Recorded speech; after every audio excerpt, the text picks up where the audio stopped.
Chère auditrice, chers auditeurs, bienvenue sur ce nouvel épisode du podcast du site voixpoétique.com. Je suis David, l'animateur de ce podcast et également écrivain-poète de l'ensemble des textes présents sur le site voixpoétique.com. Aujourd'hui, nous allons aborder un sujet, en ce dimanche, qui touche au secret même de l'acte poétique, la fidélité. La fidélité dans l'écrit poétique. Je me suis posé quelques premières questions pour écrire cet épisode. D'abord, qu'est-ce que rester fidèle réellement quand on écrit ?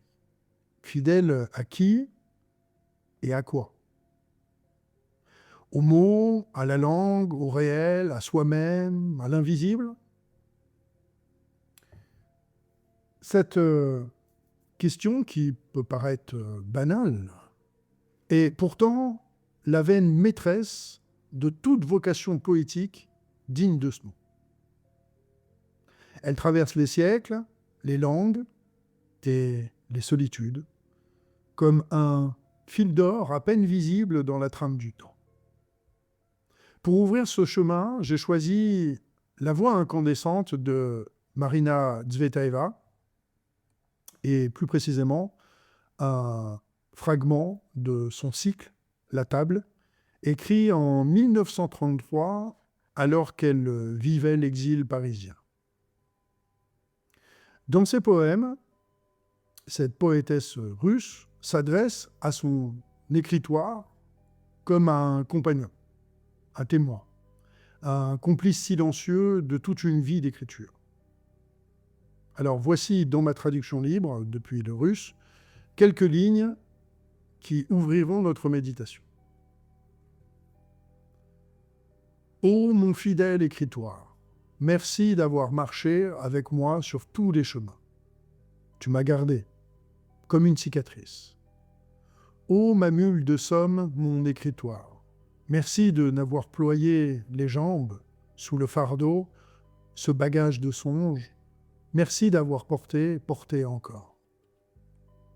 Pour m'avoir chevaleresquement livré à la plume sans jamais me trahir. Pour m'avoir en cire scellée retenu quand m'appelaient les sirènes du monde. 30 ans d'union, plus clair que l'amour. Je connais tes rides. Comme toi, ligne après ligne, tu connais mes mains. C'est issu donc du poème qui s'appelle « La table ». Le bois d'un écritoire, voilà par où nous allons entrer. Tsvetaeva, qui a été exilée, dépossédée de presque tout, gardait foi avec cet objet humble, comme avec un sacrement. La table d'écriture, pour la poétesse russe, n'était absolument pas un meuble, mais c'était bel et bien une alliance, une sorte de pacte ancien, une présence silencieuse devant laquelle on accepte de paraître nu. 30 années avaient passé, lui dit-elle, comme à un époux. 30 années d'une intimité plus claire que l'amour, plus tenace que les passions humaines. La table, elle ne trahissait pas. Elle ne demandait rien non plus. Elle attendait, tout simplement. Alors, nous parlerons aujourd'hui de la fidélité dans l'écrit poétique et nous commencerons par cette image qui n'est pas une image, mais bel et bien, à mon sens, un seuil. Un seuil où le poète, face à sa table, et la table qui le porte, parce que la fidélité n'est pas d'abord une vertu morale, ni même un thème littéraire. Elle est la matière même de l'acte poétique, sa condition de possibilité, son mystère le plus intime. Sans fidélité, le poème s'écrit peut-être encore, mais il ne tient pas, il ne dure pas, et il ne sauve rien. Et c'est bien de salut qu'il s'agit, à un certain niveau de profondeur. Salut du verbe, salut de l'être, salut de ce lien fragile entre l'homme et le sens qui menace à chaque génération de ce monde. Le mot fidélité vient du latin fides, qui veut dire la confiance, la foi, le serment. On retrouve dans le grec pistis la même nuance d'engagement. Ce nœud invisible qui attache un être à sa parole, une promesse à son accomplissement. Plus profondément encore, l'hébreu, Emouna, qui traduit indifféremment par foi ou par fidélité, désigne la fermeté, l'appui, ce sur quoi l'on peut se tenir. Et dans la tradition soufie, c'est le mot wafa qui nomme cette qualité du cœur droit, qui maintient le pacte, qui ne se dérobe pas, qui demeure quand tout s'absente. 4 langues, 4 registres spirituels différents, et toujours la même intuition, au fond. La fidélité est ce qui tient, ce qui lie, ce qui ne lâche pas. Or, l'écrit poétique, comme l'amour, est un art de la tenue. On l'oublie aujourd'hui dans le grand vacarme des paroles jetables. Nous vivons à l'ère du mot consommable, de la phrase qui passe sans qu'on l'écoute, de la formule qui meurt à peine née. Les réseaux, d'ailleurs, eux, en premier, nous abreuvent d'une parole sans foi, qui ne s'engage à rien, qui se réfute elle-même dans l'instant qui la suit. Le poète, dans ce désert de bruit, est celui qui prend acte que le mot est sacré, qui l'engage, qui l'oblige. Écrire, pour lui, c'est promettre. Et promettre, c'est se lier. Cette dimension du serment, eh bien, on la trouve à la racine de toute la haute tradition poétique. Quand Hésiode invoque les muses au seuil de la théogonie, il ne fait pas une figure de style. Il scelle bel et bien un pacte. Quand Dante traverse les 3 royaumes de l'au-delà sous la conduite de Virgile et de Béatrice, eh bien, il accomplit une fidélité jurée. Une parole qui l'honorera vers après vers. Terza rima après terza rima, durant les 20 années qui durera la composition de la comédie. Quand Hölderlin, dans ses derniers hymnes, parle de servir les dieux par la mesure du chant, eh bien, il témoigne de cette même intuition. Le poète est un serviteur lié. Il n'écrit pas pour lui-même, ni pour la postérité, ni pour la gloire. Il écrit pour rester fidèle à ce qui, en lui, est au-delà de lui et demande à être dit. Mais alors, fidèle à quoi exactement? Ça, c'est notre question d'aujourd'hui. Elle se ramifie. Il y a, je crois, plusieurs fidélités qui s'entrelacent dans tout poème véritable. Et c'est leur tressage qui fait justement la force du verbe. La première fidélité, la plus immédiate, est celle au mot lui-même, à la langue. Le poète est, qu'il le veuille ou non, une sorte de gardien. Il est dépositaire d'un trésor immémorial qui le précède de très loin, qui se transmet par la bouche des morts, qui passe à travers les siècles avec ses cicatrices et ses fastes. Quand il écrit, eh bien, il puise dans une eau qui n'est pas la sienne. Et cette eau, eh bien, il a la charge de ne pas la troubler. Heidegger, méditant Hölderlin, parlait de la langue comme de la maison de l'être. Le poète habite cette maison avec un soin tout particulier. Il en connaît les boiseries usées, les angles où la lumière se fait, les pierres mal assises qu'on évite. Il sait que chaque mot porte une histoire, que absolument rien n'est neutre, que tout signifie quelque chose. La fidélité au mot, ici, est donc d'abord une vigilance, un refus d'employer le terme à la légère, par paresse, par mode, ou encore par effet beau. C'est un travail d'orfèvre, de ciseleur. Le bon mot est celui qui n'a pas été substitué à un autre, par confort. Il y a dans le judaïsme rabbinique, et plus encore dans la Kabbale, cette idée vertigineuse que la création procède du Verbe, que les lettres mêmes sont des forces, qu'on ne joue pas avec elles impunément. Lire le Sefer Yetzirah, eh bien, c'est entrer dans une vision où chaque consonne est un canal d'énergie, chaque combinaison une réalité. Le poète n'a pas besoin d'adhérer à cette cosmologie pour en sentir la justesse poétique, néanmoins. Il sait, par expérience, que l'agencement précis de quelques mots peut faire surgir un monde ou tout bonnement l'effacer. La fidélité à la langue, eh bien, c'est honorer justement cette puissance. C'est ne pas écrire en somnambule. C'est demeurer éveillé devant chaque syllabe, comme l'orfèvre demeure éveillé devant la goutte de métal en fusion qu'il s'apprête à couler dans l'empreinte. Il y a une seconde fidélité, plus subtile, c'est celle au réel. Le poète, au fond, est une sorte de témoin.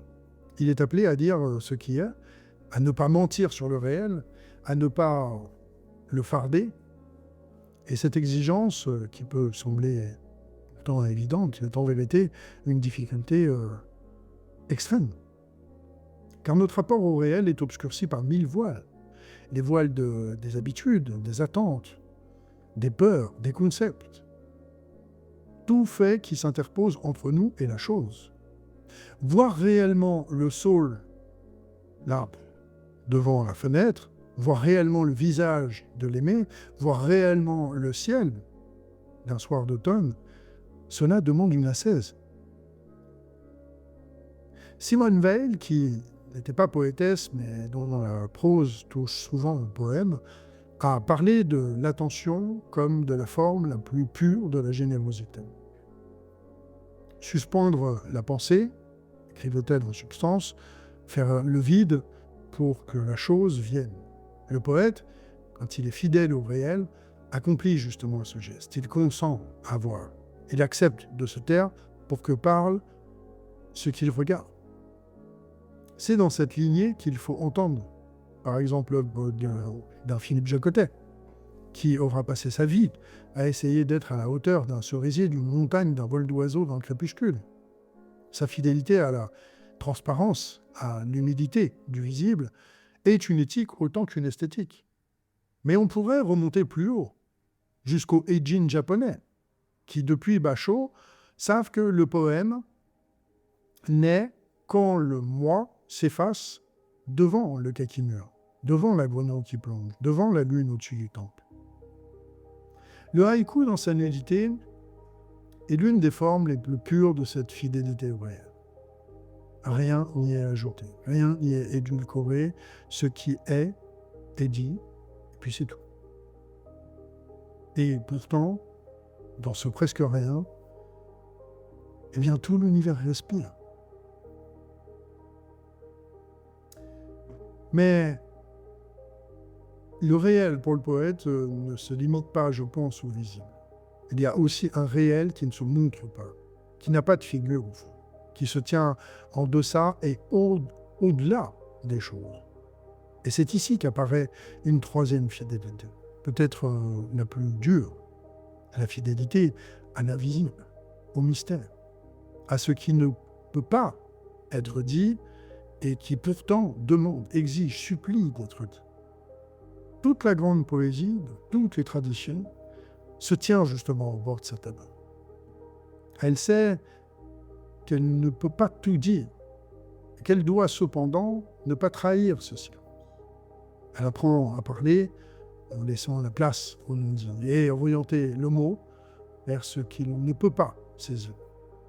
Et c'est ce que Paul Celan, plus profondément que quiconque peut-être dans la modernité, a justement mis en lumière. Sa langue après Auschwitz ne pouvait plus être innocente, elle ne pouvait plus prétendre nommer, elle devait apprendre à se faire silence, à se laisser interrompre parce qu'elle ne pouvait porter. Le poème chez Celan est une rencontre avec l'autre absent, une lettre dans une bouteille jetée à la mer dans l'espoir incertain qu'elle aborde un jour quelques rivages du cœur. C'est une fidélité à ce qui ne reviendra pas, à ce qui ne se laissera plus rejoindre. Et pourtant, le poème tient. Il tient debout dans ce vide, comme une stèle. Il porte la cicatrice de ce qu'il ne peut pas dire. Et c'est cette cicatrice même qui la rend habitable, pour qui veut s'en approcher, bien sûr. Edmond Jabès, dans son livre des questions, a fait du judaïsme exilique le symbole même de cette fidélité au manque. Le livre, écrivait-il, est sans terre. Il s'écrit dans le désert, à partir d'une absence qui le fonde. La parole juive, telle qu'il la rêve, ne tient pas parce qu'elle affirme, mais parce qu'elle interroge. Elle est fidèle à la blessure, au creux, à la question qui demeure. Cette poétique de l'inaccompli rejoint par des chemins inattendus la grande tradition apophatique de la mystique chrétienne, celle de Denis l'Aréopagite, celle des hésychastes byzantins, qui, dans leur prière du cœur, s'effaçaient dans une nuit où Dieu n'avait plus de nom.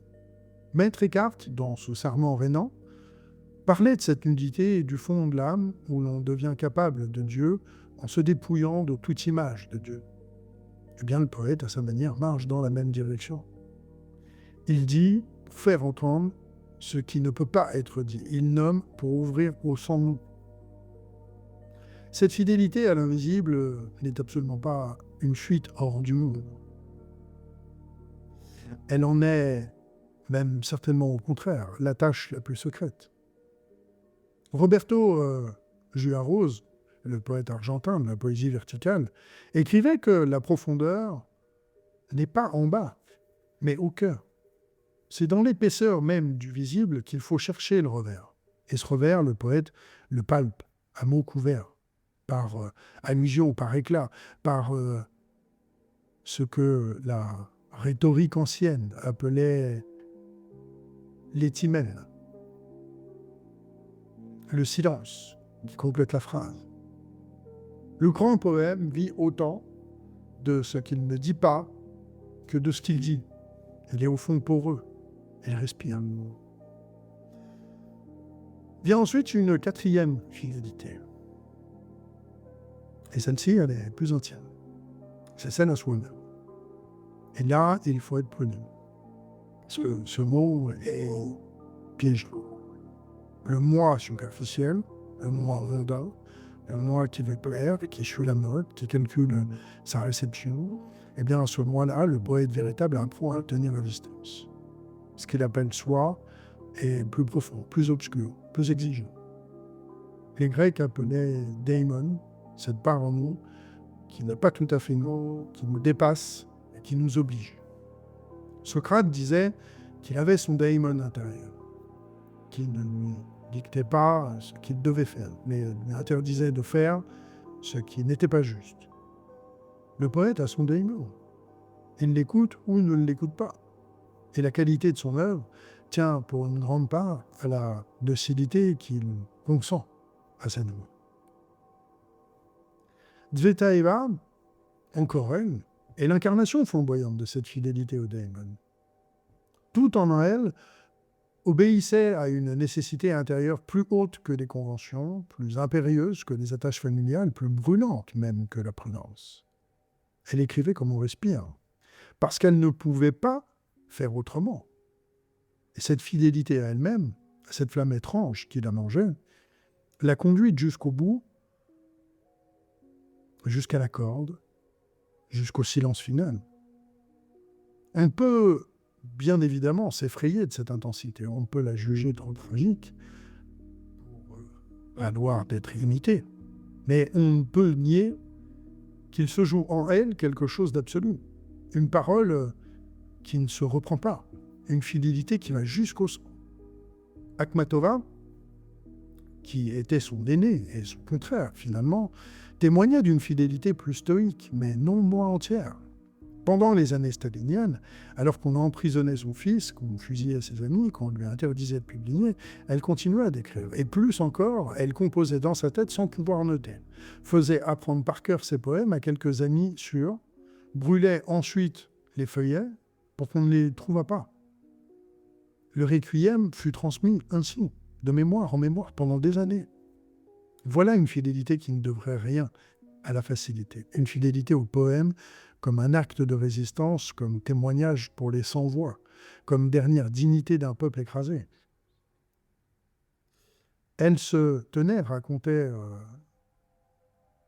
Tchoukovskaya, devant la prison de Leningrad, dans le froid, parmi les femmes qui attendaient des nouvelles de leurs proches. Une voisine l'avait reconnu et lui avait demandé tout bas si elle pourrait un jour décrire cela. Akhmatova avait répondu qu'elle ne pourrait. Et tout son requiem est dans cette parole donnée. Toute la fidélité du poète est dans ce oui chuchoté à hauteur de glace. Mandelstam, qui fut leur frère en poésie et leur compagnon dans la persécution, écrivit ces vers terribles pour le tintement résonnant des hauts faits du siècle prochain. Il avait perdu et la coupe à la table des aïeux et la joie et l'honneur. Ce sacrifice, cette dépossession volontaire au nom de la parole à venir, est l'une des plus pures expressions de la fidélité poétique que je connaisse. Mandelstam savait qu'il ne survivrait pas à son temps. Il a continué d'écrire jusqu'au camp, jusqu'à la fosse anonyme. Et son poème, recopié par sa femme, Nadejda, dans un carnet qu'elle a pris par cœur, nous sont parvenus par-dessus les charniers et les murs comme un message tenace de fidélité. Et il faut nommer ici Nadejda Mandelstam elle-même, dont l'œuvre de mémoire prolonge celle justement du poète disparu. Sa fidélité à elle n'était pas celle de l'écrivain, mais plutôt celle du témoin, du passeur, de la gardienne. Et pourtant, elle est inséparable de la fidélité poétique elle-même. Car le poème, à ce point d'extrême menace, ne tient plus que par les mémoires vives d'un cœur qu'il porte. La transmission, ici, devient un acte poétique à part entière. Elle est la prolongation dans un autre corps de la fidélité du poète. Elle dit que le poème, une fois donné, n'appartient plus à son auteur. Mais il appartient plutôt à ceux qui en deviennent les gardiens, parfois au péril de leur vie. Cette dimension communautaire, fraternelle, presque liturgique de la fidélité poétique, je pense, nous rappelle, au fond, qu'aucun poète n'écrit seul, même dans la plus extrême des solitudes. Il écrit au sein d'un peuple invisible de lecteurs futurs, qui le porteront à leur tour, ou d'ailleurs ne le pas. Et c'est de cette possibilité d'être recueilli, d'être tenu par d'autres mains, que dépend finalement la durée de son chant. Il faut à ce point, je pense, faire halte. Parce que la fidélité telle que nous la décrivons ici pourrait peut-être paraître figée, peut-être immobile et même conservatrice. Comme si être fidèle, c'était ne pas changer. Or, il n'en est rien. Et c'est ici justement qu'apparaît un paradoxe central, presque alchimique. La fidélité véritable passe par la métamorphose. Elle exige parfois de trahir la lettre pour rester fidèle à l'esprit. Elle demande au poète de quitter ses propres formes, de brûler ses propres œuvres intérieures, de risquer le silence ou la rupture pour ne pas trahir la vérité qui s'avance. Héraclite, l'obscur d'Éphèse, pressentait cela quand il écrivait que rien ne demeure de ce qui est, sinon le mouvement. Le fleuve n'est lui-même qu'à condition de couler. Le feu n'est lui-même qu'à condition de brûler. Et le poète, peut-être, n'est lui-même qu'à condition de se métamorphoser. La fidélité statique est un piège, parce qu'elle se sclérose en répétition. Elle imite ce que l'on a déjà fait. Elle se prend pour une forme de signature, au final. La fidélité vivante, elle, est plutôt un mouvement. C'est une fidélité au feu qui circule et non aux cendres qu'il laisse. Les hermétistes de la Renaissance, héritiers d'une très longue chaîne qui remontait à l'Égypte, parlaient du grand œuvre comme d'une suite de mort et de renaissance. La matière première était portée à l'œuvre noire, dissoute, putréfiée, puis réveillée à l'œuvre blanc, puis exaltée à l'œuvre rouge. À chaque étape, quelque chose mourait pour qu'autre chose naisse. Et ce qui naissait à la fin n'était pas une chose autre, mais la même substance finalement accomplie. La fidélité du poète à son œuvre est de cet ordre. Il ne s'agit pas de répéter ce que l'on a déjà su faire, mais il s'agit plutôt de laisser la matière vivante traverser les étapes qui la conduiront à son ordre. Et cela suppose de ne pas s'attacher aux formes intermédiaires, de brûler quand il faut brûler, de se taire quand il faut se taire aussi également, et de trouver chaque fois la confiance première dans ce qui demande à venir. Rilke, dans une de ses lettres aux jeunes poètes, disait à peu près que tout consiste à porter et à enfanter. Il faut se laisser engrosser par ce qui veut naître et accepter la lenteur, l'obscurité de la gestation. La fidélité du poète est justement cette patience. Une patience qui consent à ne pas hâter ce qui doit mûrir, à respecter le rythme propre de la chose qui se cherche, à ne pas trancher prématurément. Beaucoup de poèmes faibles le sont parce qu'ils ont justement été cueillis avant leur heure. Beaucoup d'œuvres mineures sont des œuvres précieuses. Le poète véritable connaît son temps et le poète véritable apprend à attendre. Cette attente, ce silence consenti, ouvre une 5e dimension de la fidélité qui sera peut-être la plus mystérieuse. C'est la fidélité au silence lui-même. Car le poème ne naît pas de la profusion des mots, et il naît plutôt du silence. Il y retourne. Et entre son commencement et sa fin, il porte en lui ce silence comme sa base continue. Les pères du désert, dans la Thébaïde, savaient que la parole véritable n'éclot que sur un terreau de retrait. Macaire, Antoine et Wagner, tous ces grands silencieux du IVe siècle ont laissé des paroles brèves, denses, qui apaisent. Ils en parlaient peu, on parlait juste. Le poète, qu'il le sache ou non, marche dans cette tradition. Il sait que 1000 mots étouffent un poème, que le bavardage tue le verbe, qu'il faut épargner sa parole comme on épargne son souffle dans le grand froid. Dans la mystique soufie, on parle de la khalwa, la retraite, comme du lieu où le cœur se rassemblent pour entendre. Rumi, Ibn Arabi, Hafez, tous savaient que le poème vrai monte d'un fond de silence travaillé par la grâce. Et dans le bouddhisme zen, le maître Dogen enseignait que s'asseoir en silence, simplement, c'était déjà accompli au Bouddha. Il y a dans la pratique du shikantaza une fidélité au silence qui n'est pas une absence des mots, mais bien une présence pleine au sens ou sans parole. D'où les mots, parfois, peuvent jaillir. Le poète véritable, à sa table, est dans un état proche. Il s'assoit, il attend, il ne force rien. Et quand quelque chose vient, il l'écrit avec gratitude, sans s'illusionner sur sa propre maîtrise. Et d'ailleurs, à ce titre, j'inscris une petite parenthèse, je vous invite à lire, écouter le podcast aussi vraiment, de mon poème Dune, qui est justement né précisément dans cet état-là.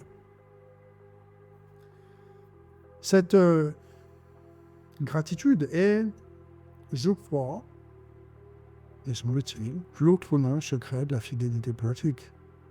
Car être fidèle au fond, eh bien, c'est reconnaître qu'on a reçu. Et le poème ne nous appartient pas. Il vient d'ailleurs de plus loin, des plus profonds. Il passe par nous. Notre office est de ne pas l'abîmer, de ne pas le défigurer, de le laisser dire ce qu'il a à dire, à travers la matière fragile de notre âme. Hilde Doma, un grand poétesse allemande exilée pendant des années nazies, témoignait que l'écriture du poème était pour elle un acte de confiance dans la langue qui lui restait, malgré la trahison de son pays. Confiance et fidélité sont sœurs ici. On ne reste fidèle qu'à ce qu'on a appris à recevoir comme un don. Et il y a parmi les multiples fidélités du poète, celle aux morts, celle aux ancêtres, aux disparus, aux voix qui se sont tues, mais que le poème, parfois, peut faire revenir. Nelly Sachs, prix Nobel en 1966, a passé sa vie à essayer de tisser des linceuls de mots pour les enfants engloutis dans la Shoah. Sa parole était habitée par eux. Elle ne pouvait plus écrire sans cette présence des absents. Et c'est par cette fidélité aux morts que sa poésie a touché à l'universel. Car en parlant pour les siens, elle parlait pour tous les disparus de l'histoire. Le poète est aussi cela, une bouche prêtée à ceux qui n'en ont plus. Et les morts, à travers lui, peuvent encore murmurer leurs dernières paroles. Vénus Kurigata, qui était romancière et poétesse libanaise francophone, témoigne de cette même fidélité. Sa langue, traversée par les fantômes du Liban en guerre, par les figures perdues de l'enfance, par les mots arabes qui affleurent sur le français, est une langue de seuil. Elle se tient entre deux rires, entre deux mémoires, entre deux silences. Et c'est de cette tenue inconfortable que jaillit sa beauté singulière. André Chédid, avant elle, avait su parler depuis cette même position d'entre deux. Fidèle à l'Égypte, fidèle au Liban, fidèle à la France, fidèle surtout à une humanité plus vaste que toutes les frontières.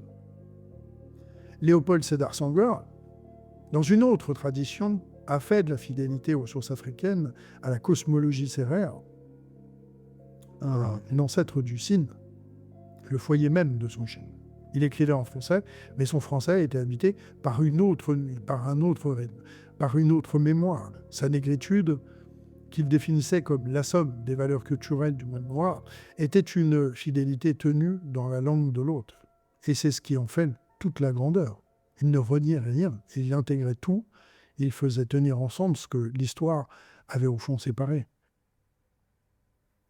Thomas Transtromer témoignait d'une fidélité d'un autre ordre encore, une fidélité à la nature boréale, aux îles, aux solitudes, aux instants, où l'éternité affleure dans le temps quotidien. Sa poésie sobre et profonde est faite de quelques images très précises, très nettement vues, très silencieusement portées. Et il y a chez lui une humilité du regard qui rejoint celle des grands moines contemplatifs. Le poème comme Cellule, le poème comme Veille.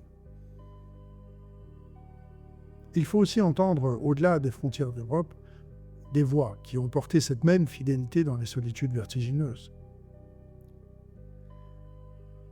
Pizarnik, la poétesse argentine, qui s'est éteinte beaucoup trop jeune, écrivait depuis le bord d'un précipice intime. Sa fidélité à la blessure d'être, à la transparence cruelle de sa propre lucidité, fait d'elle un cas extrême, mais d'une exemplarité qui est claire. Elle savait que le poème, pour elle, était la dernière maison possible et que cette maison fragile, comme un souffle, ne pouvait être habitée qu'à la condition de n'y rien tricher. Octavio Paz, dans une autre tonalité, plus solaire, plus accomplie, faisait de la parole poétique l'autre nom du présent vivant. Cet instant où le temps, s'arrêtant, se laisse traverser par sa propre profondeur. Sa fidélité à lui était celle du méditatif, du contemplatif lucide, qui reconnaît dans la poésie une voie de connaissance à part entière, ni inférieure, ni étrangère à la philosophie ou encore à la mystique. Et plus loin encore, dans le cœur silencieux de la Chine océane, des poètes comme Wang Wei méditaient devant la montagne vide jusqu'à ce que la montagne, le poème et le poète ne fissent plus qu'une même eau claire. On pourrait bien sûr multiplier les exemples, traverser absolument tous les continents, tous les siècles. Partout, la même intuition s'est imposée. Le poème est un acte de fidélité où il n'est pas. Il peut bien y avoir des vers brillants, virtuoses, ingénieux, qui ne soient pas habités par cette fidélité-là. On les lit avec plaisir parfois, mais ils ne tiennent pas dans la mémoire. Ils s'évaporent. Ce qui demeure, ce qui marque, ce qui change la vie de celui qui les lit, eh bien, ce sont les paroles tenues, les paroles qui ont été honorées, qui ont coûté, qui n'ont pas été dites en l'air. Et ici, on arrive bientôt à la conclusion de cet épisode, eh bien, je voudrais revenir à la table de Tsvetaeva. Parce que cette image, qui semblait modeste au seuil de notre méditation, recèle peut-être maintenant le cœur de tout ce que nous avons essayé de dire présentement. La table, c'est le lieu de la fidélité quotidienne. Ce n'est pas l'extase soudaine ni la rencontre exceptionnelle. ni le coup de foudre du génie. C'est la patience humble du poète qui revient, jour après jour, à son écritoire, qui s'assoit, qui attend, qui écrit ou n'écrit pas, mais qui ne déserte pas le pacte. Cette discipline silencieuse, sans gloire, sans témoin, est la matrice même de cette œuvre durable. Sans elle, les éclats de génie restent au fond stériles. Avec elle, même les talents modestes peuvent produire des fruits dignes d'être conservés. Christian Bobin, qui nous a quittés il y a peu, et que j'aimais tant, parlait souvent de cette fidélité douce, de cette présence offerte aux choses, comme du seul vrai chemin de l'écriture. Il disait que les mots les plus précieux sont ceux qu'on hésite à écrire, ceux qu'on retient parce qu'on craint de les abîmer. Le poète à sa table apprend cette retenue. Il apprend que ne pas écrire est parfois plus fidèle qu'écrire, que se taire est parfois la plus haute des paroles. Et c'est dans ce vivant silence, dans cette présence sans bruit, qu'éclosent les fleurs les plus rares. Il faudrait peut-être, avant de clôturer, évoquer également Pierre-Albert Jourdan, qui est un poète secret, qui passa sa vie dans la lumière de Caroume, en Provence, a essayé simplement d'être à la hauteur du jour qui se levait. Sa fidélité fut une fidélité à la matinée, à l'amandier, au mur de pierre sèche, à cette présence brute du monde qui demande qu'on la reçoive sans la commenter. Atteint d'une longue maladie, il continua jusqu'au bout d'écrire ses brèves notes, qui n'étaient ni journal, ni essai, ni poème, mais une parole à fleur de l'instant, une attention soutenue jusque dans la souffrance. Il y a quelque chose dans cette fidélité-là qui touche au cœur du métier d'écrire, quelque chose qui n'a aucun éclat, qui ne se voit pas, qui ne plaît pas à l'époque et qui, pourtant, fait toute la différence entre une écriture vivante et une écriture morte. La table à laquelle Jourdan revenait chaque matin, sous les platanes provençaux, n'était pas autre chose que la table de Tsvetaeva, sous d'autres cieux. Le même pacte, la même alliance, la même fidélité opiniâtre à ce qui demande à être dit. Il y a pour finir une dimension sacrée à tout cela, qu'il serait artificiel de taire, bien évidemment. La fidélité poétique, telle que nous l'avons approchée, n'est pas étrangère à la fidélité religieuse, mystique, contemplative. Elle partage la même structure, un engagement ancien, jamais renouvelé sans risque, et qui se tient à travers les épreuves, les doutes, les tentations de fuir. Elle partage la même grammaire intérieure, une attention soutenue, une humilité, un consentement plus grand que soi. Elle partage le même ennemi, la dispersion, la facilité, le bruit, la vanité. Et elle partage, je crois, également la même promesse, que ce qui se tient dans le temps appartient à l'éternel. C'est pourquoi le poète, dans toutes les traditions, a été apparenté aux prêtres, aux prophètes, aux sages. Non parce qu'il aurait des pouvoirs surnaturels, ni parce qu'il dirait des choses plus vraies que les autres, mais bien parce qu'il consent à cette discipline de fidélité qui le rapproche d'un autre ordre. Il ne traite pas la parole comme une marchandise, il ne s'en sert pas pour parvenir, il la sert. Et ce service, dans un monde de plus en plus sourd à toute forme de gratuité, est une lumière, je pense, modeste, vacillante, parfois quasi imperceptible, mais une lumière néanmoins.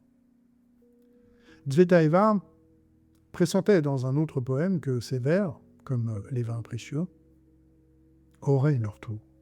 Elle ne l'a pas vu de son vivant. Elle est morte, exilée, ignorée et brisée. Mais ces poèmes sont là, intacts, qui parlent encore à qui sait les entendre. Et c'est peut-être cela, finalement, la promesse cachée de la fidélité poétique. Ce qui a été honoré finit par être reçu. Ce qui a été dit en vérité ne se perd pas. La parole tenue traverse les siècles, comme une lampe qu'on se passe de main en main, à travers la nuit. Et nous qui écrivons aujourd'hui, dans une époque qui semble peu propice à ce genre d'engagement, eh bien nous pouvons puiser un grand courage dans cette pensée. Notre tâche n'est pas de plaire au siècle, mais elle est bel et bien de rester fidèle. Fidèle aux mots, fidèle au réel, fidèle à l'invisible, fidèle à nous-mêmes, fidèle aux morts, fidèle au silence, d'où monte le chant. Cette fidélité, nul ne nous l'imposera. elle est libre. Elle est pour cela même royale. Et chaque fois que nous nous asseyons à notre table, devant la page blanche, nous renouvelons ou nous trahissons ce pacte ancien. Tsvetaeva, à la fin de son cycle sur la table, écrivait que cet écritoire l'avait défendu, l'avait protégé, l'avait sauvé. Notre table, à nous aussi, peut nous sauver, à condition que nous lui restions fidèles, à condition que nous y revenions, à condition que nous y déposions jour après jour les mots vrais, les mots tenus, les mots qui ne manquent pas. Alors quelque chose se tissera en nous et autour de nous, qui dépasse le visible, une trame, une lumière, une foi. Et peut-être que dans cette foi, qui n'a pas besoin de croyance pour exister, se cache une part de ce que les anciens nommaient le sacré. Non pas un objet d'adoration, mais bel et bien une qualité de présence, une densité de l'instant, une manière d'habiter le temps qui ne tombe pas dans le temps. Voilà, mes amis, où nous en sommes aujourd'hui dans cet épisode, au seuil d'une question qui ne va pas se résoudre et qui ne va pas se clore non plus et qui va pourtant nous éclairer. La fidélité dans l'écrit poétique n'est pas une consigne. Elle est un chemin que chacun parcourt à sa mesure dans la solitude de sa propre nuit. Et chacun de nous qui écrit, qui lit, qui écoute, est appelé à le marcher, fût-ce un seul pas. Car ce pas, ce simple pas tenu, peut faire toute la différence. Le poème est cette différence. Il y a ce minuscule déplacement, ce léger penchement de la flamme vers ce qui mérite d'être éclairé. Et c'est par ces déplacements imperceptibles dans la nuit du monde que se transmet de génération en génération la lumière fragile et tenace du Verbe. C'était David pour le podcast.